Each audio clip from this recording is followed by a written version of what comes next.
ಓಂ ನಮೋ ವಾಲ್ಮೀಕಿಯೇ. ನಮಸ್ಕಾರ ಬಂಧುಗಳೇ. ನಾನು ನಿವೃತ್ತ ಪ್ರಾಧ್ಯಾಪಕ ಡಾಕ್ಟರ್ ಅರ್ಜುನ್ ಪಂಗನ್ನವರ್. ಹೇ ಸೀತಾರಾಮ್ ವಾಹಿನಿಯ ವಾಲ್ಮೀಕಿ ರಾಮಾಯಣ ಅಂದು ಇಂದು ಚಿಂತನ ಕಾರ್ಯಕ್ರಮದ 535ನೇ ಸಂಚಿಕೆಗೆ ತಮ್ಮೆಲ್ಲರಿಗೂ ಸ್ವಾಗತ. ಹಿಂದಿನ ಸಂಚಿಕೆಯಲ್ಲಿ ಹನುಮಾನನು ಅಶೋಕ ವನವನ್ನು ಪ್ರವೇಶ ಮಾಡಿದ ನಂತರ ಅಲ್ಲಿ ಅವನು ಯಾವ್ಯಾವ ಸೌಂದರ್ಯವನ್ನು ಕಂಡ, ನಿರ್ಮಲ ಜಲಹೊಂಡಗಳನ್ನು ಕಂಡ, ಜಲಹೊಂಡಗಳಲ್ಲಿ ಇರುವಂತಹ ಒಂದು ಸೌಂದರ್ಯವನ್ನು, ಸುತ್ತಮುತ್ತಿರುವಂಥ ಗಿಡಬಳ್ಳಿಗಳನ್ನು, ಕಮಲದ ಹೂಗಳನ್ನು, ಪಕ್ಷಿಗಳನ್ನು ನೋಡ್ತಾ ಜಲಪಾತವನ್ನು ಕಾಣ್ತಿದೆ ಅವನಿಗೆ. ಜಲಪಾತ ಮೇಗಿನಿಂದ ಕೆಳಗೆ ಬಿದ್ದ ಹರಿಯುವ ಜಲಪಾತ ಅವನಿಗೆ ಹೇಗೆ ಕಾಣುತ್ತಪ್ಪ ಅಂದರೆ, ಮೇಗಿನಿಂದ ಪ್ರೇಯಸಿ ಪ್ರೀತಮನ ಮಡಿಲಲ್ಲಿ ಬೀಳ್ತಾ ಇದ್ದಾನೆ. ಅದೇ ವೇಳೆಯಲ್ಲಿ ಅದೇ ಜಲಪಾತದ ಇನ್ನೊಂದು ರೂಪವನ್ನು ಹೇಳ್ತಾನವ. ಮೇಗಿಂದ ಕೋಪಿ ಗಿಡ ಬಳ್ಳಿಗಳೇನು ನೀರಿನ ಜೊತೆಗೆ ಬಂದು ಕೆಳಗೆ ಬೀಳ್ತಿರ್ತಾವಲ್ಲ, ಅದು ದೃಶ್ಯ ಹೇಗೆ ಹೊಲಿಸ್ತೀವಿ, ಅದಕ್ಕೆ ಹೊಲಿಸ್ತಾರೆ ಅಂದರೆ, ಪ್ರೇಯಸಿ ಸೀಟಿನಿಂದ ಮ್ಯಾಗಿಂದ ಹಾದು ಹೋಗೋ ಕಾಲಕ್ಕೆ, ಬಿದ್ದ ಕಾಲಕ್ಕೆ ಪ್ರೀತಮಾಕಿನ ತಡೆದ ಸಮಾಧಾನ ಪಡಿಸುವಂಗೆ ಕಾಣ್ತದೆ. ನೋಡಿ, ಒಂದೇ ಜಲಪಾತದ ಯಾವ್ಯಾವ ರೀತಿಯಾಗಿ ಅವರು ಅದರ ದೃಶ್ಯವನ್ನು ಅನುಭವಿಸಿದರು ಅನ್ನುವುದನ್ನು ನಾವಿಲ್ಲಿ ಕಾಣ್ತೇವೆ. ಅದನ್ನೇ ಮುಂದುವರಿಸಿ, ಮರಳಿ ಹಿಂದಕ್ಕೆ ಹರಿಯುವ ನದಿ ಪುನಃ ಕಂಡಿತು ಹನುಮನಿಗೆ, ಸಂಧಾನ ಬಳಿಕ ಪ್ರೀತಮನ ಸೇರಿದ ಪ್ರೇಯಸಿಯಂತೆ. ನೋಡ್ರಿ, ಮತ್ತು ಅದೇ ನಯನಿಗೆ ಲವ್ ಫಾಲ್ಸ್ ಅಂತ ಏನಿಗೆ ಶ್ರೀಲಂಕಾದಾಗ ಇದೆಯಲ್ಲ, ಆ ನದಿದು ಅದರ ಜಲಪಾತ ಹೇಳ್ತಾನೆ. ಒಂದು ಕಡೆಗೆ ಮೇಲಿನಿಂದ ಬೀಳುವಂಥ ಪ್ರೇಯಸಿಯನ್ನು ಪ್ರೀತಮ ಇಲ್ಲಿ ಪ್ರೀತಮನ ಉಡಿದಾಗ ಬೀಳತ್ತ ಒಂದು ಕಡೆ ಹೇಳ್ತಾನೆ. ಅದೇ ಜಲಪಾತಕ್ಕೆ ಏನು ಹೇಳ್ತಾನೆ, ಈ ಮೇಲಿನಿಂದ ಬೀಳುವಂಥ ಗಿಡ ಮರಗಳೇನು ನೀರಿನೊಂದಿಗೆ ಬಂದು ಬೀಳ್ತಾವಲ್ಲ, ಯಾವ ರೀತಿ ಕುಪಿತಗೊಂಡ ಅಥವಾ ಸಿಟ್ಟಿನಲ್ಲಿ ಪ್ರೇಯಸಿ ಹೋಗಿರ್ತಾರೆ, ಅಕ್ಕಿನ ಮಾಡಿಲ್ಲ ಅಂತ ಒಂದು ಸಮಾಧಾನ ಕೇಳ್ತಾ. ಇನ್ನು ಮೂರನೇದೇನು ಹೇಳ್ತಾನಂದ್ರೆ, ಅದು ಏನು ಕೆಳಗಡೆ ನೀರು ಬೀಳ್ತಿದೆ, ಆ ನೀರು ಮುಂದೆ ಹೋಗೋದಿಲ್ಲ, ಅದು ರಿವರ್ಸ್ ಡೈರೆಕ್ಷನ್ದಾಗ ಹೋಗ್ತಿದೆ. ಬಿದ್ದಂಥ ನೀರು ಮುಂದೆ ಹೋಗಿದೆ ಮತ್ತು ಹಿಂದಕ್ಕೆ ಹೋಗ್ತಿದೆ. ಅದಕ್ಕೆ ಹೇಳ, ಮರಣ ಹಿಂದಕ್ಕೆ ಹರಿಯುವ ನದಿ ಪುನಃ ಕಂಡಿತು ಹನುಮಾನನಿಗೆ, ಸಂಧಾನ ಬಳಿಕ. ಅದು ಹೆಂಗೆ ಕಾಣಿತಪ್ಪ ಅಂದ್ರೆ, ಈ ಪ್ರೀತಮ ಪ್ರೇಯಸಿ ನಡುವೆ ಏನೋ ಒಂದು ಭಿನ್ನಾಭಿಪ್ರಾಯ ಬಂದಿರ್ತದೆ. ಆಕೆ ಕುಪಿತಗೊಂಡಿರ್ತಾಳೆ, ಸಿಟ್ಟಾಗಿರ್ತದೆ ಇವನು ಪ್ರೀತಮನ ಮೇಲೆ. ಅವಳನ್ನು ಪ್ರೀತಮ ಸಮಾಧಾನ ಮಾಡಿದ ನಂತರ ಇಬ್ಬರು ನಡುವೆ ಸಂಧಾನ ನಡೀತಿದೆ, ಹೊಂದಾಣಿಕೆ ಆಗ್ತಿದೆ. ಸಂಧಾನ ಆದ ಇಬ್ಬರು ಪ್ರೇಯಸರಿ ಹೆಂಗೆ ಹೋಗ್ತಾರಲ್ಲ, ಆ ರೀತಿಯಾಗಿ ವಿರುದ್ಧಕ್ಕೆ ಹರಿಯುವಂಥ ಆ ನದಿ ಅವರಿಗೆ ಆ ರೀತಿ ಕಾಣಿಸ್ತಿದೆ. ಕವಿ ಈ ರೀತಿಯಾಗಿ ಆ ಒಂದು ವಾಟರ್ ಫಾಲ್ಸನ್ನು ಬರುತ್ತಾನೆ. ಇವತ್ತು ಆ ವಾಟರ್ ಫಾಲ್ಸ್ ನಮಗೆ ಯಾರು ಟೂರ್ಗೆ ಹೋಗ್ತಾರಲ್ಲ, ಈಗ ರಾಮಾಯಣದ ವಿಶೇಷ ಯಾತ್ರೆ ಟೂರನ್ನು ಶ್ರೀಲಂಕಾದಲ್ಲಿ ಮಾಡ್ತಾ ಇದ್ದಾರೆ. ನೋಡಿ, ಹೊರಗಿನ ದೇಶ ಎಲ್ಲ ನಮ್ಮದು ಪುರಾಣ ಅಥವಾ ನಮ್ಮದು ಏನೋ ಅಲ್ಲಿ ರಾಜರೆಲ್ಲ ಕ್ರಿಯೇಟ್ ಮಾಡಿದ್ದೇನದಲ್ಲ, ಅದು ಆ ಶ್ರೀಲಂಕಾ ಆಗಿರಲಿ, ಅಥವಾ ಅದು ಮಲೇಷಿಯಾ ಆಗಿರಲಿ, ಇಂಡೋನೇಷಿಯಾ ಆಗಿರಲಿ, ಅಥವಾ ಅದು ಥೈಲ್ಯಾಂಡ್ ಆಗಿರಲಿ, ಕಂಬೋಡಿಯಾ ಆಗಿರಲಿ, ವಿಯೆಟ್ನಾಂ ಆಗಿರಲಿ, ಅಲ್ಲೆಲ್ಲ ಅವು ಎಲ್ಲ ಸ್ಥಾನಗಳನ್ನು ಪ್ರೇಕ್ಷಣೀಯ ಸ್ಥಳಗಳಾಗಿ ಅವನೇನು ಮಾಡ್ಯಾರ, ಟೂರಿಸ್ಟ್ ಸ್ಪಾಟ್ಗಳನ್ನಾಗಿ ಸಿಕ್ಕಾಪಟ್ಟೆ ಅಭಿವೃದ್ಧಿ ಮಾಡ್ಯಾರ. ನಮ್ಮ ಜನ ನೋಡೋಕೆ ಹೋಗ್ತಿದೆ, ಅದು ಅವರಿಗೆ ಆದಾಯವನ್ನು ತಂದು ಕೊಡ್ತಿದೆ, ಆರ್ಥಿಕ ಪರಿಸ್ಥಿತಿ ಸುಧಾರಿಸ್ತಿದೆ, ಅಷ್ಟು ಜನರಿಗೆ ಉದ್ಯೋಗ ಕೊಡ್ತಿದೆ, ಉದ್ಯೋಗ ಜನರೇಟ್ ಮಾಡ್ತಾ ಇದೆ, ಇನ್ಕಮ್ ಜನರೇಟ್ ಮಾಡ್ತಾ ಇದೆ. ಆ ಬುದ್ಧಿಯ ಒಂದು ನಮ್ಮಲ್ಲಿ ಆ ಬುದ್ಧಿಯ ಕೊರತೆ ಇದೆ. ನಮ್ಮಲ್ಲಿ ಸಾಕಷ್ಟಿದೆ. 3-6 ಸಾವಿರ ಉದ್ದದ ಕಿಲೋಮೀಟರ್ದೊಂದು ಏನಿದೆ ನಮ್ಮದು ಸಮುದ್ರ ದಡ ಇದೆ. ನಿಮಗೆಲ್ಲೋ ಒಂದು 2-3 ಕಡೆ ಬಿಟ್ಟರೆ ಗೋವಾದಂಥವು ಅಭಿವೃದ್ಧಿ ಹೊಂದಿದ್ದು ನೋಡೋಕೆ ಸಿಗೋದಿಲ್ಲ. ಉತ್ತಮ ಒಂದು ಇದಾಗಿಬಿಡ್ತಿದೆ ಅದು. ಒಳಗು ಹಾಗೆ ಇದೆ, ಐತಿಹಾಸಿಕ ಸ್ಥಳಗಳದಾವ. ಇದೇ ನಮ್ಮ ಹಂಪಿ ತಗೊಳ್ರಿ, ಹಂಪಿನ ಇನ್ನೂ ಆನೆಗುಂದಿ ಬರ್ತದೆ ಕಂಪಿಲಿ ರಾಯಿಂದ. ಅಲ್ಲಿ ನೀವು ಪ್ರಾಧಿಕಾರ ಮಾಡಿಕೊಂಡು 3600 ಎಕರೆ ದೊಡ್ಡ ಭೂಮಿ ಇದೆ. ಅವನ್ನೆಲ್ಲ ಸರ್ಕಾರ ಕಬ್ಜಾ ತೊಗೊಂಡು ನೀವು ಅದನ್ನು 3 ರೀತಿಯಿಂದ ಐತಿಹಾಸಿಕ ಸ್ಥಳ, ಪ್ರೇಕ್ಷಣೀಯ ಸ್ಥಳ ಮತ್ತು ಪುಣ್ಯಕ್ಷೇತ್ರ ಅಭಿವೃದ್ಧಿಪಡಿಸಿ ಎಷ್ಟು ಮಂದಿಗೆ ಉದ್ಯೋಗ ಸಿಗ್ತದೆ ರೀ, ಎಷ್ಟು ಜನ ಅಲ್ಲಿ ಬರ್ತಾರೆ. ಸರ್ಕಾರಕ್ಕೂ ಸಿಕ್ಕಾಪಟ್ಟೆ ಯಾವುದೋ ನಿಮ್ಮ ಇತರ ಫಾರಿನ್ ಕರೆನ್ಸಿ ಹರಿದು ಬರ್ತದೆ. ಎಲ್ಲೆಲ್ಲಿ ಬೇರೆ ದೇಶದಿಂದ ಬರ್ತಲ್ಲ, ಆ ದೇಶದಿಂದ ಬರುವಂಥ ಫಾರಿನ್ ಕರೆನ್ಸಿ ನಮಗೆ ಬರ್ತಿದೆ, ರಿಸರ್ವ್ ಹೆಚ್ಚಾಗ್ತಿದೆ. ಇದನ್ನು ನಾವು, ಈ ಪೊಟೆನ್ಷಿಯಾಲಿಟಿಯನ್ನು ನಾವು ಡೆವಲಪ್ ಮಾಡಿ ಉಪಯೋಗ ಮಾಡ್ಕೊಳ್ತಾ ಇಲ್ಲ. ಇದು ದೊಡ್ಡ ಕೊರತೆ ಇದೆ. ಇವನ್ ನಾವು ನಮ್ಮ ಬಜೆಟ್ನಾಗ ಇದ್ರಾಗ ನೋಡಿದ್ವಿ ಅಂದ್ರೆ, ನಾವು ಇದು ಬ್ಯಾಲೆನ್ಸ್ ಆಫ್ ಪೇಮೆಂಟ್ನಾಗ ಹೆಚ್ಚಾಗಿ ನಮಗೆ ದುಡ್ಡು ಬರೋದು ಬೇರೆ ದೇಶದಿಂದ ಈ ಪ್ರವಾಸಿಗದಿಂದ ಮಾತ್ರ. ನಾವು ಎಕ್ಸ್ಪೋರ್ಟ್ ಮಾಡೋದು ಏನಿಲ್ಲ, ಆ್ಯಕ್ಚುಲಿ ಎಕ್ಸ್ಪೋರ್ಟ್ ಮಾಡೋದು ಅದರಿಂದ ಭಾಳ ದೊಡ್ಡ ಬರೋದಿಲ್ಲ ನಮ್ಮದು. ಮತ್ತು ಇವತ್ತಿನ ಈ ಸೇವೆಗಾಗಿ ಹೋಗ್ಯಾರಲ್ಲ, ಅವು ಎಲ್ಲಕ್ಕಿಂತನೂ ಹೆಚ್ಚು ಬರೋದು ಯಾವುದಪ್ಪ, ಸೇಲೋ ವಲಯದಿಂದ 50%ಗಿಂತ ಹೆಚ್ಚು ಬರ್ತಿದೆ. ಅದರ ಮುಖ್ಯ ಯಾವುದಪ್ಪ ಅಂದ್ರೆ ನಮ್ಮ ಪ್ರವಾಸದಿಂದ ಬರುವಂಥ ಗಳಿಕೆ. ಭಾರತ ಸರ್ಕಾರ ಆಗಲಿ, ರಾಜ್ಯ ಸರ್ಕಾರಗಳಾಗಲಿ ಇಂಥವು ಕ್ಷೇತ್ರಗಳನ್ನು ಗುರುತಿಸಿ, ಅದು ಐತಿಹಾಸಿಕ ಇರ್ಬೋದು, ಪುರಾಣ ಇರ್ಬೋದು, ಏನೇ ಇರ್ಬೋದು, ಅವುಗಳನ್ನು ನೀವು ಡೆವಲಪ್ ಮಾಡಿ ಕೊಟ್ಟರೆ ದೇಶಕ್ಕೂ ಆದಾಯ ಬರ್ತದೆ, ಜನರಿಗೂ ಉದ್ಯೋಗ ಸಿಗ್ತದೆ. ನಾವು ಅದನ್ನು ಬಿಟ್ಕೊಂಡು ಇಬ್ಬಗೆ ಒಂದು ಇದನ್ನು ಹೋರಾಟ ಮಾಡ್ಕೊತ ಹೋಗ್ತೀವಿ ನಾವು. ನಾಸ್ತಿಕ ಆಸ್ತಿಕ, ಗುಡಿ ಆತಪ್ಪ ಅಂದ್ರೆ ಭಿಕ್ಷುಕರು ಹೆಚ್ಚಾಗ್ತಾರೋ, ಗುಡಿ ಆತನ ಭಿಕ್ಷುಕರು ಹೆಚ್ಚಾಗ್ತಾರೋ, ಭಿಕ್ಷುಕರ ಜೊತೆಗೆ ಉದ್ಯೋಗಗಳು ಸೃಷ್ಟಿಯಾಗ್ತವೆ. ಒಂದು ಸಲ ನಿಂತು ನೀವು ನೋಡಿದಾಗ, ಈಗ ಶಿರ್ಡಿದಲ್ಲಿ ನೋಡಿ, ತಿರುಪತಿಯಲ್ಲಿ ನೋಡಿ, ನಮಗಣಿಸದ ನಡ್ಸ್ಕೊಂಡು ಹೋಗೋರಿಗೆ ರೊಕ್ಕ ಹೋಗ್ತಿದೆ, ಅದನ್ನು ಅವಾಯ್ಡ್ ಮಾಡೋಕ್ಕೂ ಸಾಧ್ಯ ಇಲ್ಲ. ಆದರೆ ಆ ರೊಕ್ಕದ ನೋಡುವ ಬದಲಾಗಿ ಪ್ರತಿಯೊಂದಕ್ಕೂ ಏನಿರ್ತದೆ, ನೆಗೆಟಿವ್ ಇರ್ತದೆ, ಪಾಸಿಟಿವ್ ಇರ್ತದೆ.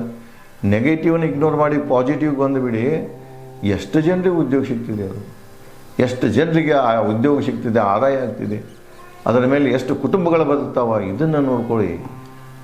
ಈ ರೀತಿಯಾಗಿ ನಾವು ವಿಚಾರ ಮಾಡಿದಾಗ ಮಾತ್ರ ಅಭಿವೃದ್ಧಿ ಮಾಡೋಕ್ಕೆ ಸಾಧ್ಯ. ಅದೆಲ್ಲ ಬಿಟ್ಟುಕೊಂಡು ಇವು ಪುರಾಣ ಕಥೆಗಳದಾವ, ಇವು ಯಾವಿಲ್ಲ, ಇವೆಲ್ಲ ಉಪಯೋಗ ಇಲ್ಲ, ಇವೆಲ್ಲ ಮುಗಿದು ಹೋದ ಕಥೆಗಳು ಪುಟದಾಗ ಮುಚ್ಚಿ ಹೋಗ್ಯಾವ.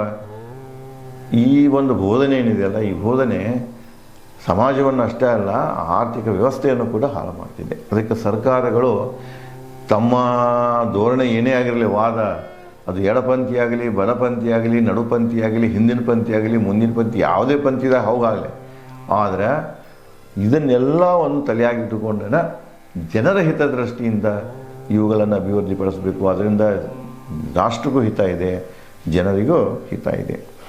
ಅದಕ್ಕೆ ಇಲ್ಲಿ ಈ ಒಂದು ಸುಂದರ ತಾಣವನ್ನು ಹನುಮಾನ ನೋಡ್ತಾ ಇರ್ತಾನೆ. ವಾಲ್ಮೀಕಿಯವರು ಅದನ್ನೇ ವಿವರಿಸ್ತಾ ಇರ್ತಾರೆ. ಮುಂದುವರೆದು, ಕಂಡನು ಹನುಮ ಕೃತ್ರಿಮ ಹೊಂಡ. ಇಲ್ಲಿ ತನಕ ನಿಸರ್ಗ ತಯಾರು ಮಾಡಿದಂಥ ಜಲಹೊಂಡಗಳನ್ನು ಕಂಡ, ನೀರಿನ ಹೊಂಡಗಳನ್ನು ನೋಡಿದ. ಅದರ ಒಳಗನೆ ಕೃತ್ರಿಮ ಹೊಂಡಗಳು ಬರ್ತಾವೆ. ನಾವು ಇಲ್ಲಿ ನೋಡೋಕೆ ಸಿಗ್ತಿದೆ. ಕೆಲವೊಂದು ನೈಸರ್ಗಿಕವಾಗಿ ಆದಂಥ ನೀರಿನ ಹೊಂಡಗಳಿರ್ತವೆ, ಇನ್ನು ಕೆಲವೊಂದು ನಾವೇ ಹೊಂಡಗಳನ್ನು ತಯಾರು ಮಾಡ್ತೇವೆ. ಅವು ಕೃತ್ರಿಮ ಹೊಂಡಗಳನ್ನು ಇದ್ದು ಅಲ್ಲಿ ಗಿಡಗಳ ಮಧ್ಯೆ ಅಲಂಕೃತ ವಿಶ್ವಕರ್ಮ ನಿರ್ಮಿತ ಸುಂದರ ಕಟ್ಟಡ ಪರ್ವತ ಬಳಿ. ಆ ಪರ್ವತದ ಬಳಿ ಒಂದು ಸುಂದರ ಕಟ್ಟಡ ಇತ್ತು. ಈ ಕಟ್ಟಡ ಯಾರು ಮಾಡಿದ್ರಪ್ಪ ಅಂದರೆ ವಿಶ್ವಕರ್ಮ. ತಮಗೆ ಮೊದಲೇ ಹೇಳಿದ್ದೀನಿ ನಾನು, ರಾವಣನಕ್ಕಿಂತ ಮೊದಲು ಇದು ಕುಬೇರನ ನಗರ. ಇದು ಕುಬೇರನನ್ನು ಸೋಲಿಸಿ ರಾವಣ ಅವನ ನಗರವನ್ನು ಮತ್ತು ಅವನ ಪುಷ್ಪಕ ವಿಮಾನವನ್ನು ಕಸಿದುಕೊಳ್ತಾನೆ. ಅದಕ್ಕೆ ಇಲ್ಲಿ ಇವೆಲ್ಲ ಅಲ್ಲಿ ಏನೇನು ನಿರ್ಮಾಣ ಆಗಿದ್ವಲ್ಲ, ಕಟ್ಟಡಗಳಾಗಲಿ, ವನಗಳಾಗಲಿ, ತೋಪುಗಳಾಗಲಿ, ಅವೆಲ್ಲನೂ ವಿಶ್ವಕರ್ಮ ನಿರ್ಮಿಸಿದಂಥ ಕಟ್ಟಡಗಳಾಗಿದ್ದು ಮತ್ತು ಇದು ವನಗಳಾಗಿದ್ದವು. ಮುಂದೆ ಸಜ್ಜೆಗೊಂಡಿದ್ದವು ಹೂ ಹಣ್ಣು ಧರಿತ ಪ್ರತಿ ಒಂದು ಮರ, ಆ ವನದಲ್ಲಿ, ಅಶೋಕ ವನದಲ್ಲಿ ಇದ್ದಂಥ ಪ್ರತಿ ಒಂದು ಮರದಲ್ಲಿ ಹೂಗಳಿದ್ದವು, ಹಣ್ಣುಗಳನ್ನಿದ್ದು. ಪ್ರತಿಯೊಂದು ಮರನೂ ಹೂ ಹಣ್ಣುಗಳನ್ನು ಧರಿಸಿದ್ದವು. ಹೊಂಬನ್ನ ಛತ್ರ, ಅವುಗಳ ಮೇಲಿನ ಛತ್ರ ಹೆಂಗೆ ಕಾಣಿಸ್ತಿದ್ದಪ್ಪ ಅಂದರೆ, ಒಂದು ಗಿಡ ನೋಡಿದ್ರೆ ಗಿಡದ ಕೂಡಲೇ ಮ್ಯಾಗ ಒಂದು ಆಚ್ಛಾದನೆ ಕಾಣಿಸ್ತಿದ್ದವು. ಅದು ಆಚ್ಛಾದನೆ ವಿತರದನ, ಅದು ಹೂವಿನಿಂದ ಆದದಿರ್ಬೋದು, ಮ್ಯಾಗ ಕಂಡದು ಚಿಗುರಿದ ಎಲೆಗಳಿಂದ ಆಗಿರ್ಬೋದು. ಅದು ಛತ್ರತೆ ಹೆಂಗೆ ಕಾಣಿಸ್ತಿದ್ದಪ್ಪ ಅಂದರೆ ಹೊಂಬನ್ನ ವರ್ಣ, ಅದು ಆ ಛತ್ರ ಹೊಂಬಣ್ಣ ಛತ್ರತೆ ಕಾಣಿಸ್ತಾ ಇತ್ತು. ಸಣ್ಣ ದೊಡ್ಡ ವೇದಿಕೆಗಳಿಂದ ದಟ್ಟ ಎಲೆ ಬಳ್ಳಿಗಳಿಂದ ಮುತ್ತಿದ ಹೊಂಬನ್ನ ಶಿಂಶಪ ವೃಕ್ಷ ಅಂದರೆ ನಾವಿಲ್ಲಿ ಅಶೋಕ ವೃಕ್ಷ ಅಂತ ಕರಿತೇವೆ. ಆ ಅಶೋಕ ವೃಕ್ಷ ಹೊಂಬಣ್ಣಿನಂಗೆ ಕಾಣ್ತಿತ್ತು. ಆ ಅಶೋಕ ವೃಕ್ಷದ ಸುತ್ತಮುತ್ತ ಸಾಕಷ್ಟು ಬಳ್ಳಿಗಳಿದ್ದು, ಬಳ್ಳಿಯ ಹೂ ಫಲಧರಿತನೂ ಇದ್ದು, ಅವುಗಳಿಂದ ಅದು ಅಶೋಕವನ ಅಶೋಕ ವೃಕ್ಷ ಅದು ಸುತ್ತಕೊಂಡಿತ್ತು. ಅದು ಅದರ ಸುತ್ತ ಚಿನ್ನದ ವೇದಿಕೆ ಕಂಡನು ಮಹಾಮಾನವ. ಅಲ್ಲೇ ಆ ಅಶೋಕ ವೃಕ್ಷದ ಕೆಳಗಡೆಗೆ, ಅದು ಮೇಲೆಲ್ಲ ಗಿಡ ಬಳ್ಳಿಗಳನ್ನು ತುಂಬಿತ್ತು, ಕೆಳಗೆ ಒಂದು ಚಿನ್ನದಿಂದ ತಯಾರು ಮಾಡಿದಂಥ ಒಂದು ವೇದಿಕೆ, ಕಟ್ಟಿ ಅಂತೇವೆ ನಾವು ಸಾಮಾನ್ಯ ಅರ್ಥದಲ್ಲಿ, ಕಟ್ಟಿ ಅಂತೇವೆ, ವೇದಿಕೆ ನೋಡ್ತಾನೆ. ದಟ್ಟ ಎಲೆ ಬಳ್ಳಿಗಳಿಂದ ಮುತ್ತಿದ ಹೊಂಬನ್ನ ಕಂಡನು, ಚಿನ್ನದ ವೇದಿಕೆ ಕಂಡನು ಮಹಾವಾನರ. ಸೂರ್ಯನಿಂದ ಹೊಂಬಣ್ಣ ಲೇಪಿತ ಮೇರು ಪರ್ವತ ವೃಕ್ಷಗಳಂತೆ ಹೊಂಬಣ್ಣ ವರ್ಣನಾದೆ ನಾನು ನೆಂದ ಹನುಮ. ಎತ್ತ ನೋಡ್ತೀಯ ಅತ್ತೆಲ್ಲ ಮುಂಜಾನೆ ಸೂರ್ಯೋದಯ ಕಾಲಕ್ಕೆ ಹೊಂಬಣ್ಣಿನಿಂದ ಭೂಮಿ ಹೇಗೆ ಬಂಗಾರದಗಂತೆ ಕಾಣಿಸಿರ್ತದಲ್ಲ, ಅಲ್ಲಿ ಒಂದು ಸೌಂದರ್ಯ ವಸಂತನ ಪ್ರಭಾವದಿಂದ ಏನು ಅರಳಿತಾವ ಹೂವು ಹಣ್ಣು ಏನಿರ್ತಿದೆ, ಒಂದು ಚೈತನ್ಯ ಇರ್ತಿದೆ. ಅದರಿಂದ ಏನಾಗಿತ್ತಪ್ಪ ಅಂದ್ರೆ ಎಲ್ಲ ಮೇರು ಸುತ್ತಮುತ್ತಿದ್ದಂಥ ಪರ್ವತಗಳು ಕೂಡ ಹೊಂಬಣ್ಣಿನಿಂದ ಕಾಣಿಸ್ತಾ ಇದ್ದವು, ರಿಫ್ಲೆಕ್ಟ್ ಆಗ್ತಾ ಇದ್ದವು. ಅವುಗಳ ಮಧ್ಯದಲ್ಲಿ ನಾನು ಕೂಡ ಬಂಗಾರದಂತೆ ಹೊಳೆಯಾಕತ್ತೆ, ನನ್ನ ಮೈ ಕೂಡ ಹೊಂಬಣ್ಣಿನ ಮೈ ಆಯಿತು.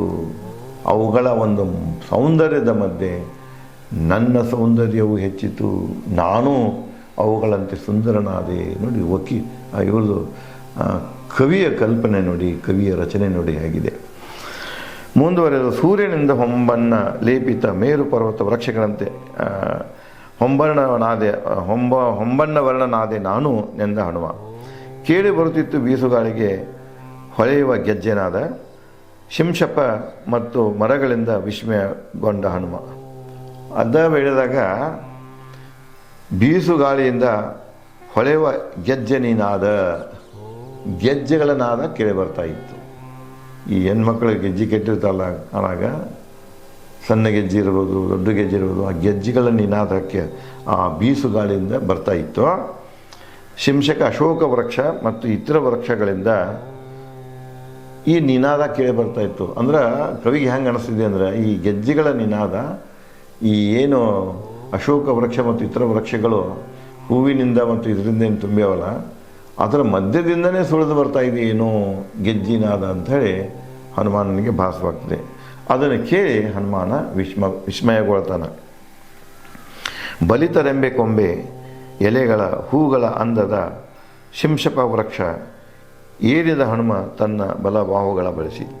ಅದೇನೊಂದು ದೊಡ್ಡ ಅಶೋಕ ವೃಕ್ಷ ಇರ್ತದಲ್ಲ, ಆ ಅಶೋಕ ವೃಕ್ಷದ ಕೊಂಬೆಗಳು ರೆಂಬೆಗಳು ಬಲ್ತಿರ್ತಾವೆ. ಕೊಂಬೆ ದೊಡ್ಡ ಇರ್ತಾವೆ, ರೆಂಬೆ ಸಣ್ಣ ಇರ್ತಾವೆ, ಅವೆಲ್ಲ ಬಲ್ತಿರ್ತಾವೆ. ಮುಂದೆ ಅವು ಹೂ ಮತ್ತು ಹಣ್ಣಿನಿಂದ ಇವಾಗಿರ್ತಾವೆ, ಅಗದಿ ತುಂಬಿಕೊಂಡಿರ್ತಾವೆ.